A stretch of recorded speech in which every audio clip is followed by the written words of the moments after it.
Announcement of this PPP that's looking at setting up a new refinery valued at $600 million. What's envisaged? What's the time frame? How's it going to work? Who are the partners? Thank you very much. I must thank you for according us this chance. As you have read in the news, yes, we have a planned refinery to be set up within the industrial park. Just to give you a bit of background, the industrial park is exactly next to Indeni. Now, we have proposed it under a PPP. As you realize that a new refinery, Zambia, as of now, we are not having our own crude. And at the moment, there's a pipeline through Tazama that pumps the crude oil into Ndola. So we're trying to take advantage of utilizing the existing pipeline that will be able to bring the crude oil into our plant. And at the moment, the pipeline is already set up 200 meters away from our planned refinery. And under a PPP, this is a private sector and government together that we can set up the refinery. So our proposal will have a benefit in that the management of the new infrastructure, we realize that there's some qualified people working under the current refinery. Of course, we're required to retrain some and also bring in other experts that will be able to run the new facility.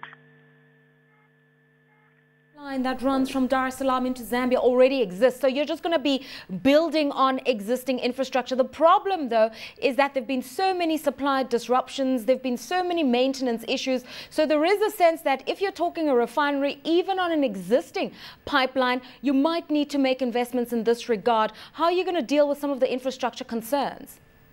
I can tell you that at the moment, the current Indeni refinery operates about 1 million liters per day as its capacity. We are proposing to set up the new refinery with a capacity of 5 million liters per day. And within this new development, we will look at, if we have to, for example, look at the 200 meters of replacement of the existing refinery, we don't want to reinvent the wheel. At the moment, the pipeline does pump, and it does not pump every day, so utilizing that pipeline will go a long way in that it puts our location in a unique situation. So this new refinery wants to respond by refining actual crude oil. The current refinery in Zambia is actually a separator. All it does is to reprocess the semi-processed oil.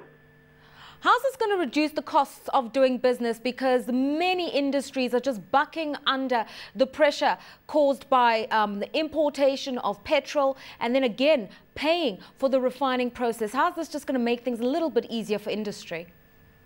At this point in time, you realize that we are importing a semi-processed crude, and it's being refined by a very, very old plant. Now, a new refinery, of course, brings in efficiency. Not only does it bring efficiency, it will be able to refine the natural crude, which will give Zambia the byproducts of the bitumen for roads, which at the moment we are importing bitumen from outside Zambia and paying the cost of transportation. Not only are we paying a great cost, we are pounding our roads by bringing in these imports. In addition, we are going to have the subsidiary industries like the new fertilizer plant. Today in Zambia, a 50 kg bag of fertilizer is landed at almost 300,000 kwacha minimum. The new refinery should be able to reduce the cost of fertilizer per bag to below 100,000 kwacha. Already you look at making Zambia and the region very competitive in terms of agriculture input. How's this refinery going to help develop cottage industries in and around this industrial zone? Thank you, and thank you very much. The industrial park has already been declared, and it has incentives that within 5 years operating in there, you will not pay tax. So when you get the works, when we get the industrial resins, you know that the carpets are made out of the industrial resins, the hydrocarbons from the refinery. We are going to have fertilizers, we are going to have the works, we are going to have other industries that will come as a result. Take, for example, the road sector. The road sector, if you are importing bitumen and you have the bitumen locally, it will reduce the cost of doing roads per kilometer.